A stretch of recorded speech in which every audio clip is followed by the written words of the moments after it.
Hello there, and welcome to Fixing the Sequel Trilogy, the Writers' Room podcast dedicated to rewriting the Star Wars sequels.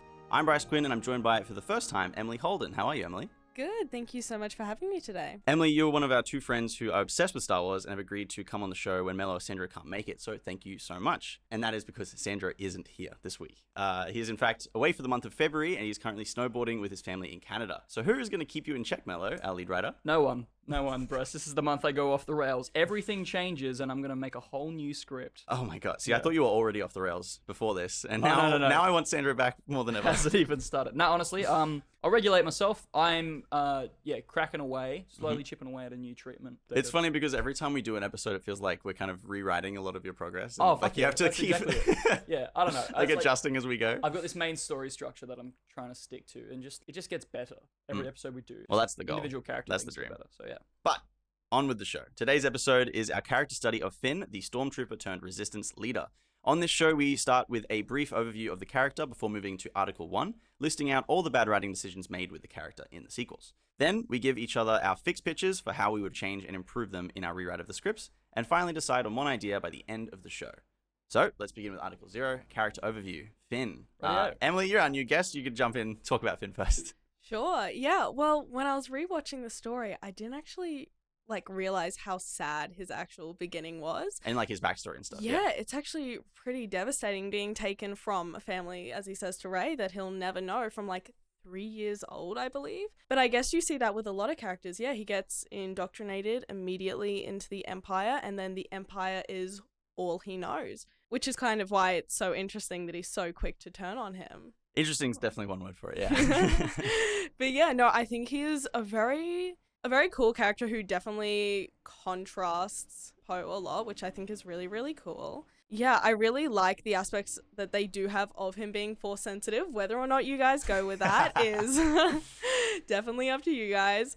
But yeah, I think he's definitely, from a moral standpoint, it's interesting at the start because he just wants to leave. Yeah. He doesn't really care for good or bad. He just wants to leave. And we see that a lot with Han. And that is, again, I guess what you kind of have with the three trio, like him and Rey, they don't really care about what's happening with the Empire. Even though they're both so terribly affected by it, they just want to leave and avoid it. And I think throughout the story, we see him come to the realization that obviously he has to do something about it. He does come to that realization a little too quick for my taste in the movies, but I think, yeah, his character development's interesting throughout. I just think it kind of falls stagnant throughout the middle, where he's kind of like, oh, I'm with the Resistance. Oh, okay, cool. And he just kind of goes past the Empire. You don't really get all the backstory of the effect the Empire had on him. It definitely did feel like they had to rush that because they were like, we need him to go from Stormtrooper to being in the Resistance, being a good guy. And they didn't want to linger on it at all, apparently. Yeah, to me, he's defined as a character who is defined by a series of rush decisions, not from him personally, but that the creators have made for him. This is our character overview, Mello. Yeah. We'll get to the critique in a second. Okay. But that's how about. He's all these seemingly rushed. Starts out as a stormtrooper, yep, and then meets Poe, decides, you know what, I'm going to save this guy, trying to get him out of this prison. And like you said earlier, before we started recording, Emily, he kind of kicks off a lot of the events of the story. If he didn't save Poe, the rest of the events would have not happened or gone very, very differently. But he doesn't necessarily even do it to be a good guy. In the start, he just says oh, I just need a pilot. Yes, and he starts with that, he's trying to run away, he's trying to escape all of this stuff. And Rey has that similar kind of motivation, and it's so easy to slip into critique. It's lazy. There's not a whole lot. I can continue the trend if we want. So he tries to escape the First Order. Then when he gets brought into this action with Rey and this adventure with BB-8 and whatever, he then abandons that cause when we get to Maz Kanata's castle. Yeah, his motivation is he's motivated by fear. Yeah, he's terrified of the First Order, what they've done, what they made him be, and so he just wants to run away. And it's only when he sees Rey get kidnapped that he chooses to join back in the fight, but not for the Resistance. In this whole first film, he doesn't actually care about the Resistance at all. He just cares about his newfound friend, the only person who's ever really cared about him. So sad. It's kind of some sweet, nice stuff. And then they have that really pretty fun, final action set piece where they go to Starkiller Base and Finn's leading them through. It is fun. It is very family friendly, but there is definitely some endearing elements to it where he's the trash compactor, all that kind of stuff. And then he fights with a lightsaber, loses, which is honestly a very good choice. It's great. Rey should have lost as well, in my opinion, but that's fine. Then in The Last Jedi, pretty much all of that development and him, growing to be Rey's very steadfast, loyal friend is pretty much thrown out the window because he still wants to run away. I rewatched that bit because I was thinking the same thing as well. I was like, so at the start of the film, what's he motivated by? He wants to get to Rey. He's got this tracking beacon so that Rey knows where the Resistance are, and he says to Rose that he wants to distance himself from the First Order so that she doesn't fall into the trap. So basically, he is wanting to run away. Don't get me wrong. Yeah, but even that choice feels like they're not doing anything new in the character. They're not treading any new, interesting grounds. If he's not running away and he's trying to save Rey, surely there's a more interesting way they could have come up with. Yeah, and I think it's without getting into it too much, it's another one of those things of like, this film should not have been based immediately after the next one. But I feel like with what you were saying there, like, even if it was him running away, like, that's fine, but they should have gone into it further. Like, yeah, if it's from trauma, explore it. Show the effects, not just like the surface level, and make him seem like a selfish decision. So he goes from running away to suddenly being like, oh, they're tracking us through light speed. I know how to fix that. And then he's back in the action just because. Like, that's it. Why does he know how it works? He's literally sewer maintenance kind of guy. This has been talked to death a million times, but it is very silly.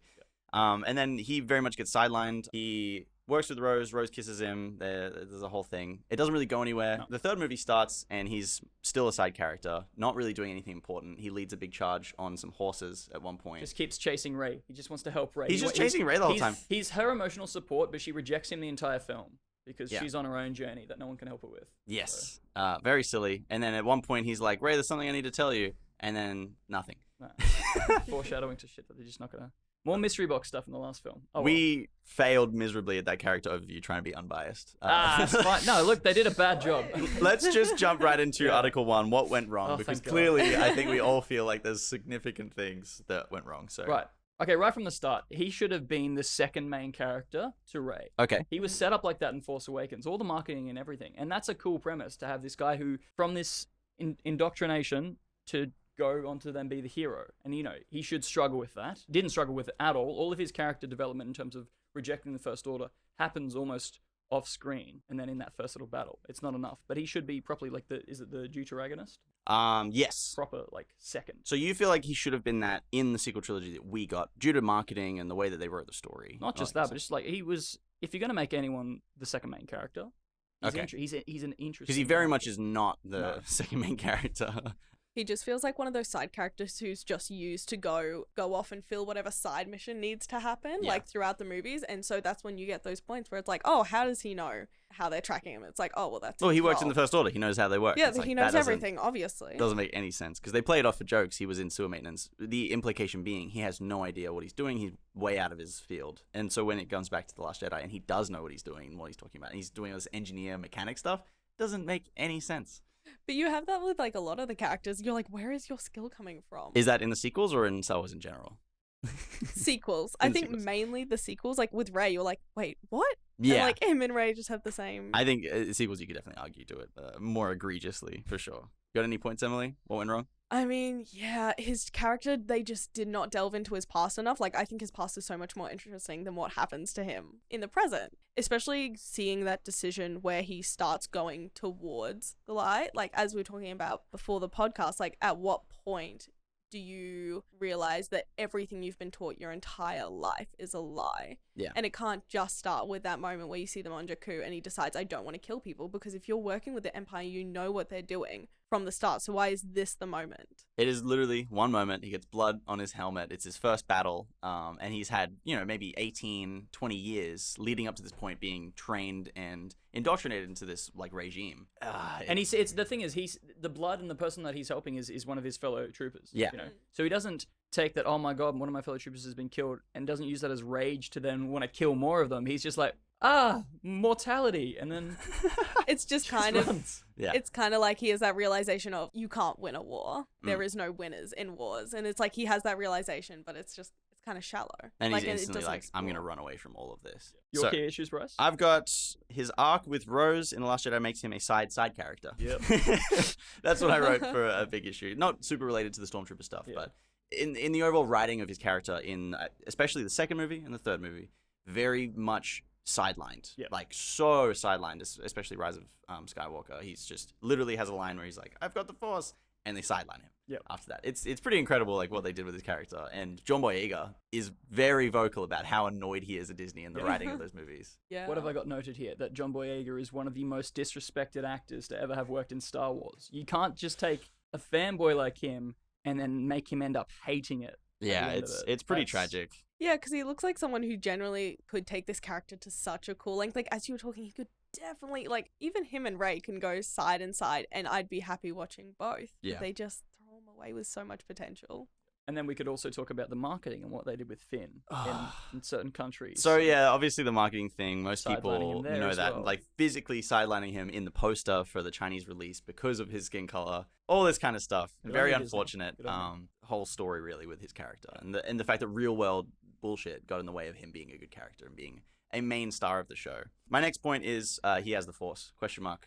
I don't know. I don't know. Yeah, how do we feel about this? I mean, like, throughout Star there are different variations of the Force. Like Yeah. I think it's cool to have that little bit of Force connection because I think it kind of explains why he's so drawn to Rey. It kind of gives a bit of that reason because, like, he meets her and he's like, I will follow you to the ends of the earth. And he spends the next 3 movies following her to the ends. Like, at least with a bit of that Force power, you can kind of be like, oh, okay, they're drawn to each other, I guess a little in the same way Kylo is. You don't want to give him overpower because he doesn't need power to be interesting. Yeah. Like, his backstory is what makes him cool. He doesn't need the I think Force that's what to do people have that. been saying Yeah. since the start. Like, Mm. why aren't they talking or dealing more with the Stormtrooper stuff? The Rise of Skywalker is like a really lazy attempt to do that, to answer that criticism, where he does meet another ex-Stormtrooper who also gave up and turned against the First Order. And it all just feels so lazy. As for is he Force sensitive or stuff, I don't know. We'll get to it later in the different versions I've written. I've got it's something that would come up more in episode 8. Episode 8, where I've got 2 versions equally as cool. One where he does, one where he doesn't. I don't mind it, but they just chucked it in late is the problem, and then they didn't even actually chuck it in again. They didn't even say it, you know? It's not even addressed. So maybe Why is that line in there? Maybe he doesn't have Force abilities. Maybe it's something else. You know, he's trying to tell Ray, 2-for-1 discount at Subway this week. I don't know. Ray, I'm trying to reach you about your car's extended warranty. No, it's so stupid. Constantly feels like they don't know what to do with his character. Yeah. I think that's the overall kind of... Even in The Force Awakens, it almost feels like that, where he kind of gets shuffled around and he's following Rey the whole time. It feels like they have this fear that he's going to take away from Rey, which is so not the case. Yeah. They're so scared he's going to take away from this one character. Yeah. Did Obi-Wan take away from Anakin in the prequels? Did Han take away from Luke? No, they help each other. You just write good. Yeah. It's They're not so hard. because they're different. Yeah. It's not hard to write good, okay? Just do better. Yeah. I think that's all of my points covered. Anyone else got anything to jump in, add on to? No, that's the bulk of it, man. Yeah, I gotta say the same. Alrighty. Article 1 Sick. done. Article 1.5. What do we like about Finn? Point 1. He's such a charismatic bloke. He's so is. fun to watch No, on he's- screen. he's- John Boyega is an love absolute him. gift. We had the same kind of discussion about Poe last week with Oscar Isaac. They're just such talented actors. To see them wasted is so devastating. Yeah. But the moments we do get of them being so talented and so in these roles and bringing them to life is magical. I think he's got brilliant chemistry with Rey, and I think he's got brilliant chemistry with Poe.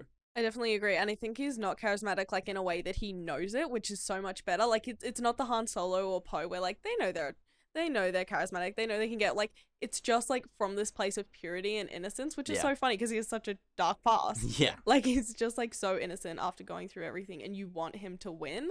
I think it's an interesting point to touch on that he's just kind of like this pure innocent dude. He's a goofball and he is charismatic in a way that you can be charismatic by like falling upwards kind of, you know? Yeah. He's just kind of like stumbles into success almost. He kind of like has this, in Force Awakens in particular, which is where I like really love him. He's kind of a lost puppy Yeah. nature in a sense, and it's great. And also like he's got this really scared and frantic way about him in all the stuff he goes through in Rey. Let's think about the Rathars and stuff like that. Yeah. His way of being, crossed with how Rey is in Force Awakens, is that same sort of like, you know when they talk about how like the original trilogy had that fun goofy comedy, and then in the sequels they just tried to force it in too much. Yeah. The comedy came from character dynamics and different personalities and those sort of conflicts, and that's what it always was for me with Rey and Finn. Yeah. There's comedy in their relationship. I think that is one thing that they succeeded with because Yeah. obviously prequels, they swung way too hard. They went all the way to Jar Jar, C-3PO and R2 being like really like slapstick comedy. And then they were like, okay, well, people really respond well to the character comedy and the interplay there. And they did a really good job with like Rey and Finn. I still laugh watching Force Awakens. Like and BB-8, like the character play there is really, really fun. And then it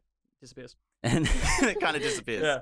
Yeah. He's incredibly good natured, you know, like that's the thing that is really endearing about him, and something that I don't know, I guess like spread out a bit more because we're saying, yeah, like he recovers from all the shit with the First Order and gets over that way too quickly. at his core, he is just a good person. Because you see the people he's surrounded by, and you're like, you should not. I think it's just a nature versus nurture. See, I that's kind of where I'm at, and I want to dive more into that in Article 2. But do we have anything else we want to talk about positives wise for Finn? Yeah, so we touched on like his fight scene with Kylo. I liked that. That's scrappy. It's exactly how that should have been. I actually really enjoy his fight scene with Phasma, although I enjoy the deleted scene version more. I have no idea what the scene is. Okay, so he fights with Phasma in The Last Jedi, and he bests Phasma. In the deleted scene, they're surrounded by stormtroopers, and he basically calls her out, and he says, when I put a gun to your head, you lowered the shields. You betrayed the First Order. You're all-faced lying to these people. Oh, that's cool. So look at each other, and then she's like, bah, bah, bah, bah. It kills all the stormtroopers around them. Oh my god. See, that's so cool because it shows like his morals and ethics are so different. That's brilliant. That's dark as hell. And they got rid of it. I feel like Sandro would hate that scene because it's very much family. Sandro loves the family idea of Star Wars. And he loves to keep that dream alive. And a scene like that is almost at home in Andor. Yeah. And it's pretty brutal, but I love it personally. It's cool. It's a cool scene. Anyway. Article 2. Our fix pitches. Yeah. Our ideas for how we would fix Finn in the sequel trilogy in our own rewrite of the scripts. Boy, oh boy. Going off of what Emily was saying with him being pure-hearted and all that kind of stuff, I have this note here. Rey and Finn connect because they both believe in the good in people, and despite his harsh beliefs, it is ultimately his sense of justice and kindness that converts Finn to the light. The moral should be that you cannot beat that out of people, no matter what. That was kind of like my last note, the idea that, you can be inherently good, and no kind of like beating down of your character through any kind of trauma can really beat that out of you. And I think that's a beautiful message to put out there. I think that's cool. I think that perhaps maybe just, with all of the stuff that the First Order's done to him, he's just forgotten. And I think the idea that Poe doesn't have that, and Rey and Poe don't connect in that way, and that Rey and Finn do, and that there is this potential of goodness in everyone, even if you do come from a really dark past, where you're literally a part of a Nazi-esque regime, there is still good in you, and you can still be redeemed in that way. I think that's a cool moral, Yeah, I definitely agree with like there's good in everyone, but I want it to take time. Yeah. Yes. Like I really think it needs to be something like he has it deep down, but it needs to be like pulled out and slowly, because that's like the one trope that I really, really hate. When people become good for no reason. On a dime. Yeah, on a dime. They're just like, oh, okay, no. And I think I would really love to see those moments where he does become good and you think, oh my god, he's become this good person. He's really like turned over. And then you get those hints of darkness. Yeah. Like I would like to see that dark come back. Like it's not something you can just, even though nature versus nurture, you're not going to just get rid of those past. And I would like to see those be re-brought up. Yeah. And have to be something that Rey also has to kind of challenge. Like, she's kind of the opposite of him. If she was, I guess, if you're going with the Palpatine line, like, she has the dark nature versus he is the good nature. Like, she gets her dark parts and he gets his. Yeah, I just, I think his journey for The Force Awakens needs to be overcoming the First Order. Yeah. I think that by the end of it, then he should be separate from it. But I think that that's the thing he's grappling with. He gets caught up in this scenario, whatever scenario we're running with our treatment, where he kind of, is taken prisoner in a sense and swept up in this adventure. Yeah. I think that those two characters, Rey and Poe, will help him eventually. And I think that, so there's that atrocity in the start of The Real Force Awakens where there's a battle. I think that if he's caught up in some battle at the start, it's not enough for him yet. Yeah. But later on in the film, he should see, the true evil of the First Order or whoever they are. Following on from that point, Finn believes that kidnapping kids is a lesser evil than letting them live in slavery and squalor on the Outer Rim. Yep. So that's kind of the moral dilemma. At the start of the film, a lot of what we talked about in our first draft treatment is that they are kidnapping kids to bring them into the First Order to bolster their ranks, right? And Poe sees them doing that. Poe decides, I'm going to take this in my own hands, tries to take out a squad of them, and that ends up with Poe and Finn being kidnapped by Rey and leads into the adventure, and that starts the story. But the kidnapping kids, Finn is okay with this because he sees it as the lesser evil. What do you guys think of that? Well, I mean, I think like his backstory, that makes complete sense. Like if you're told this is what's good and this is what's, and you're indoctrinated into that truly belief, I think that makes sense. Do I agree with that? Absolutely not. But like, it makes sense that is where his character goes. But I would love to see him questioning his earlier decisions in the movie and dealing with that guilt. Yeah, for and sure. actually not just like what the First Order did, but what he did and as then a character. maybe even you get a scene where it is reflected back at him, where he sees like the training camps that these kids are put into, and the way that they're like shouted at and treated like soldiers in like this boot camp kind of thing could be a really like brutal scene to watch. Or even him reliving like his own childhood of being in those places and being like, oh my god, I'm doing the same to these kids. Yeah. Like, and just reiterating that it's a cycle. Okay. That'd be really cool. Pitch that I just thought of right now. What you got? When they're going through Takodana, maybe there is an Imperial settlement there, not Imperial, but First Order settlement where they have like a training camp. And they free some kids from there or something like that. Cool. I was kind of tied like, into the story as well. You know, they'll crash land and they'll have like, they'll fight a monster together and they'll have a heart-to-heart over campfire. Yes. And then how we bring it all into the action and getting closer to Han Solo is, something. So whether the First Order are kidnapping children there and they try to stop it. Something like that. Secret one. Could be There's cool. something there. We'll put a pin in that one for now. I like it. No, I've literally got a note here. It's like, we can't talk about Finn without talking about the First Order, because there's still so much for us to define there. There is a lot to define with the First Order. Including the name, which doesn't make sense. Yeah. And also, like, what do they represent in comparison to the Empire? Like, they say they're so different, but like, what adds actually? I think the more that we talk on this show and the more episodes we do, we're gonna have to just do a politics episode where we just dive into like, what is the First Order? Where did they come from? What is the background behind it? And pitch each other our ideas for what it could be. Because I think there's a lot of different angles we could come at it from. So I think for now, maybe we pin in that one, because I'm really enjoying this discussion of Finn's character arc and journey in the first film. I like the idea of him, turning a blind eye to things at first until these characters help him evolve, and then there is this, this conflict where he's finally starting to see the atrocities, and then he takes up a fight against them for the first time. I'm not trying to step on the toes of Poe episode, which at the time of this release may yet to be coming out, or has already come out, who knows?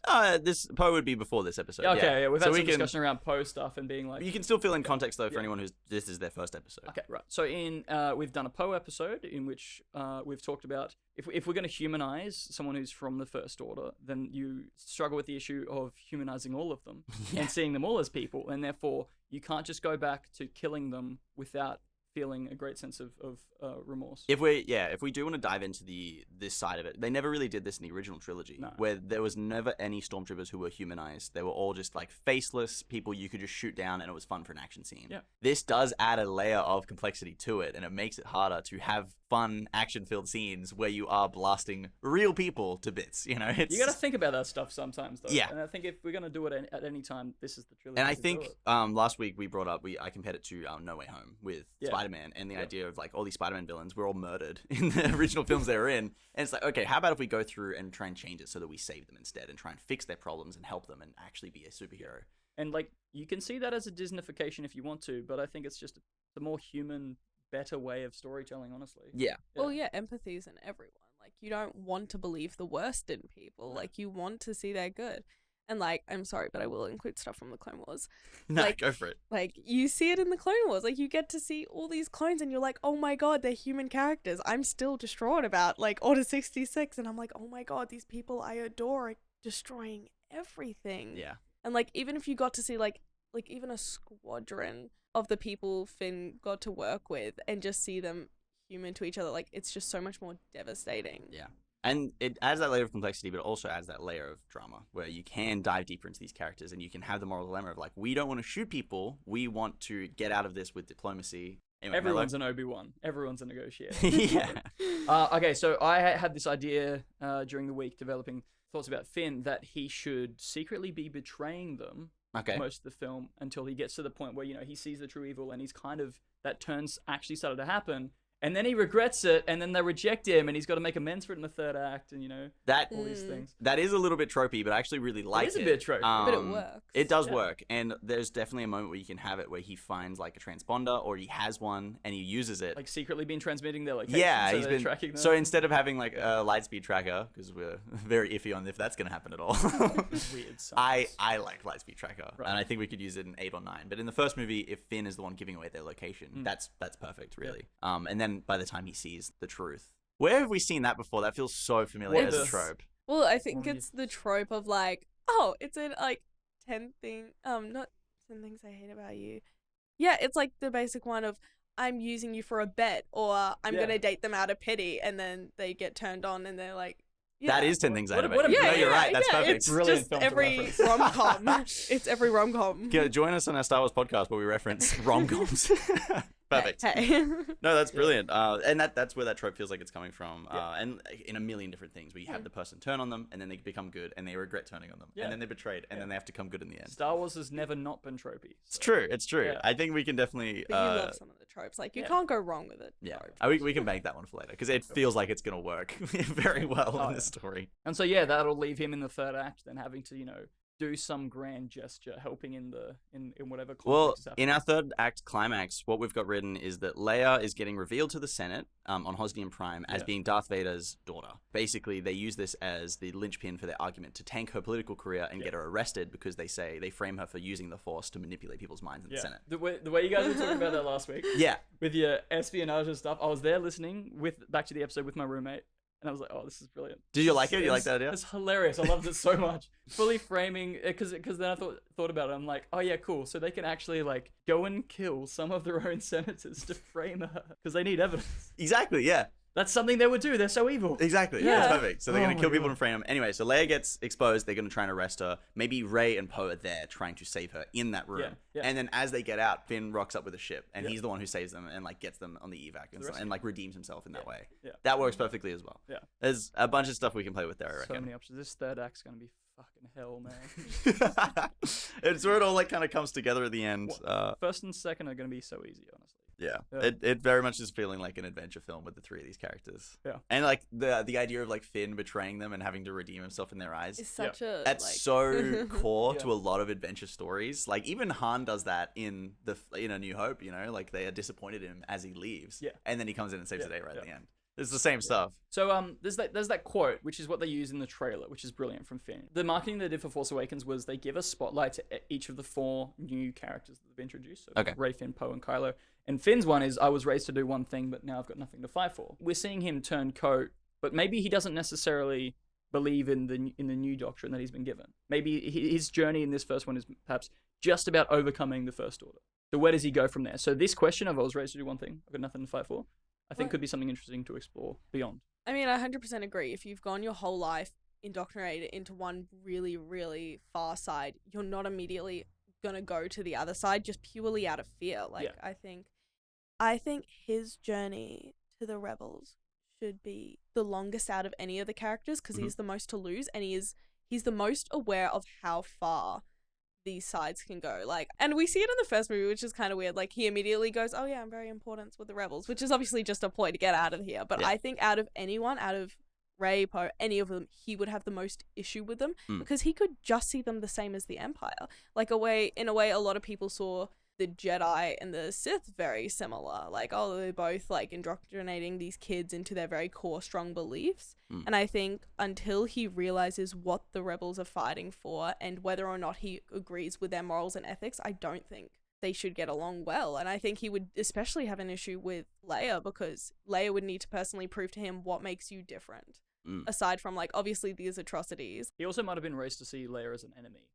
Exactly. So who knows? I'm gonna pitch you guys something that's gonna freak you out. So so I've got this kind of thing in my head. If we're gonna have an adventure, we need to have the characters on that adventure have fun and engage with each other. Yep. So we have Rey, Finn, and Poe. They need to at least have some snarky banter. They need to be bickering. It's got to be funny and engaging. Adding another dynamic onto that. Finn obviously hates these people, but he pretends to like them. And he recites this mantra where he's they always lie. The Jedi are evil, and he recites it. It's something that he's been programmed to believe and indoctrinated to believe. And he recites it maybe before he goes to bed or something. So you see him during the day engaging with them, being friendly. Obviously he's oh, the Rebels are idiots, but he's not being super evil. He's not being a crazy Nazi. But every time before he goes to bed, he's reciting this mantra. Yeah. And then he's I'm on with the Force is with me. That's but the opposite, where he's keeping the programming and not with the Force. There is no Force. Fuck the Force. And then he sees them be good people, and they're slowly converting him, and he's no, and he's using the mantra to try and stay locked into his beliefs, and it's kind of freaky almost. And then when he uses the transponder, it's this moment where he's reciting it, and he's not sure if he should do it, and then he uses it and regrets it. Yeah, well, I 100% agree. I mean, imagine how freaky it is, especially if you grow up fearing the Jedi. Hey, there are these group of ancient people that can mess with your mind.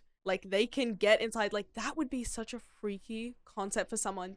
That's why he's these kind of mantras. He's don't let them get in your mind. And also, you would kind of have that fear. He doesn't know how powerful. He's can they read my mind? Like, you'd have those little moments of, oh god, they know where And then I of course am. they're like feeding lies. They're like, they can read your mind across the galaxy. They know everything you're thinking, you know, and they feed you these boogeyman stories. I think it would be cool if Finn is a Jedi hunter. Because I love how he uses the stun stick. And I love that he knows how to use a lightsaber and stuff. I've always loved that about him. Even if he's not a Jedi or Force sensitive or anything. I think he should be a Jedi hunter and has been trained to use stun sticks to kill them. He has been taught that the Jedi are a secret group of assassins designed to tear down the government. I mean, it doesn't need to be that intense. But that's what like Order 66 is. Exactly. It's not a crazy idea. That's literally they committed treason, and the people like, oh my god, there are people running around with laser sticks and they can read your mind. Like, I would personally be freaking out.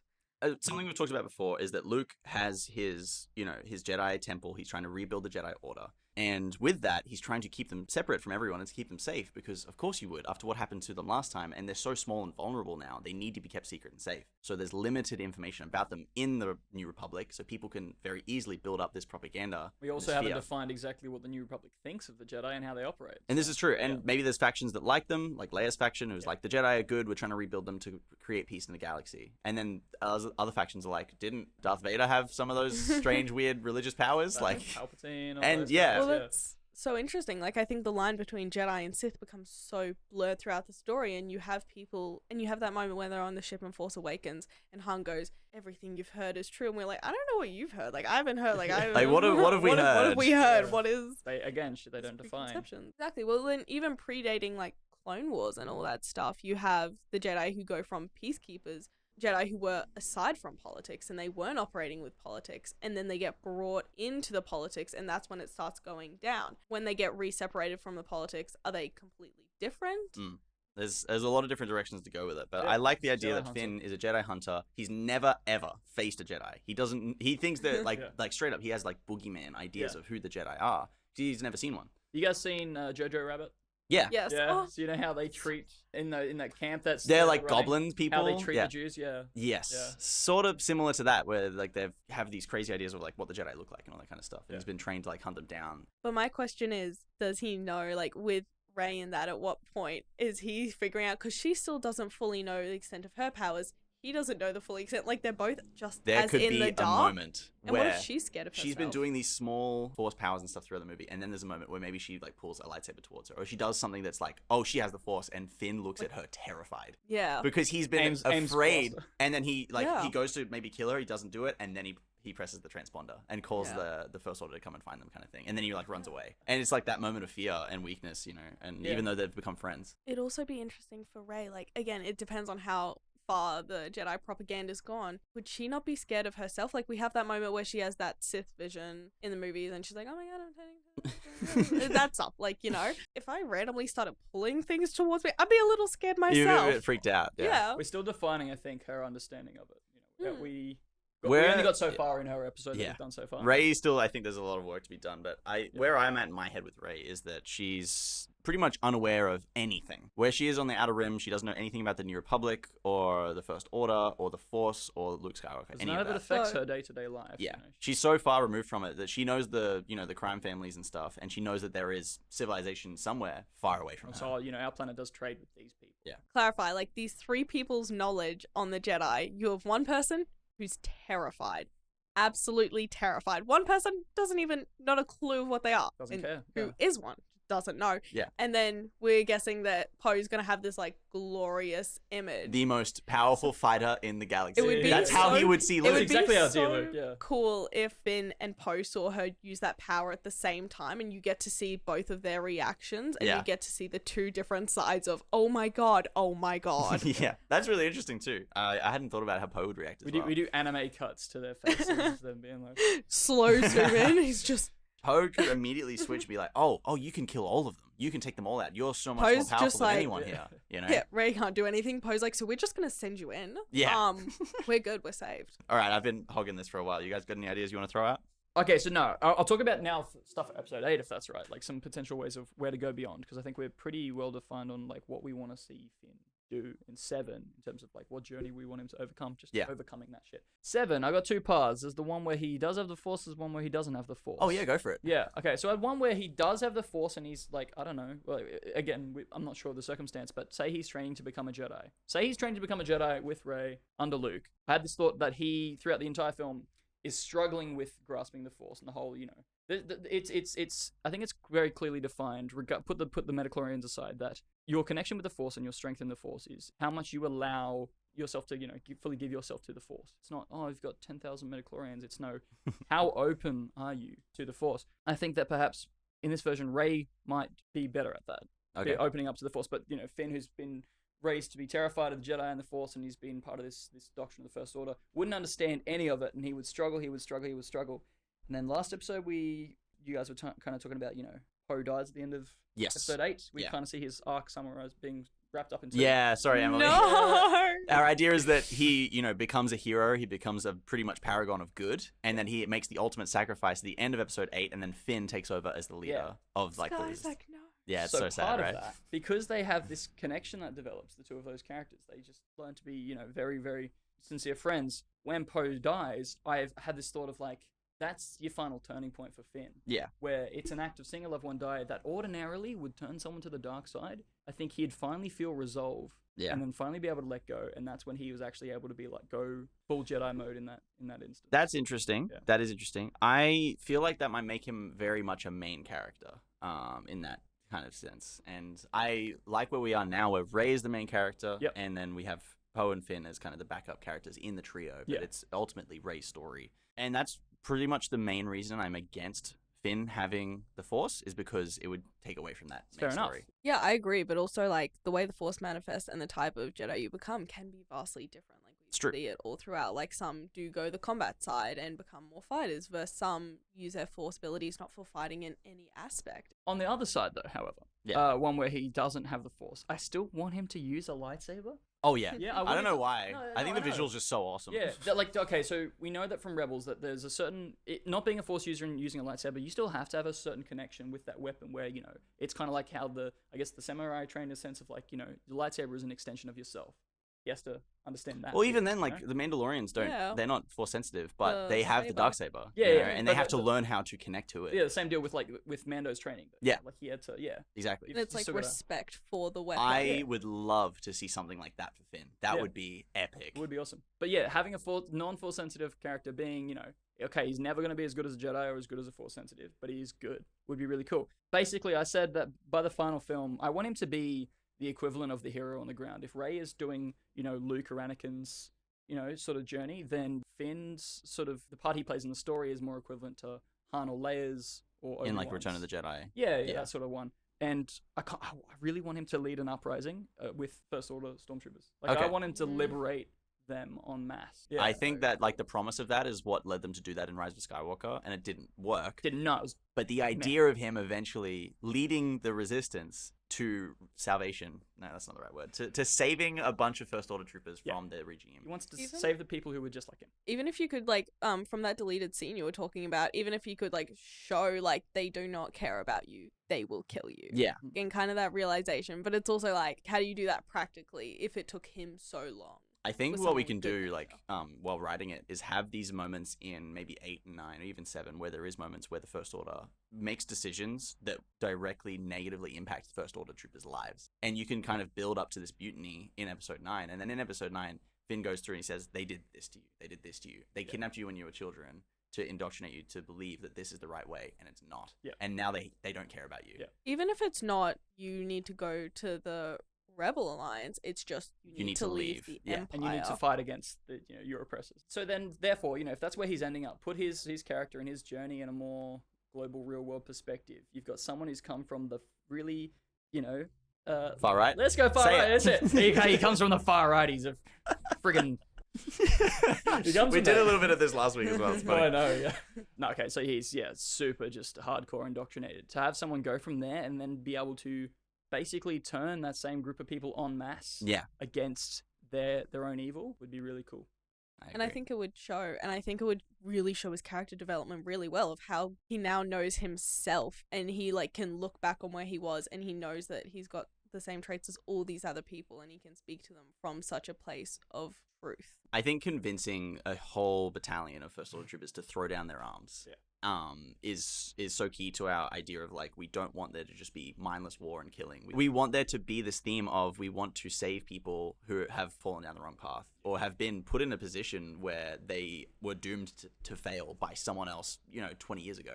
And they had no part in, and now they're just kind of stuck on this road. We want to be able to save those people and bring them back, not just kill them. No, exactly. I think there's a beautiful message there, and if that moment happens in episode 9, that'd be fantastic. Sure. Violence I had this. is not the answer. Yeah, violence is not the answer. I had this other thought.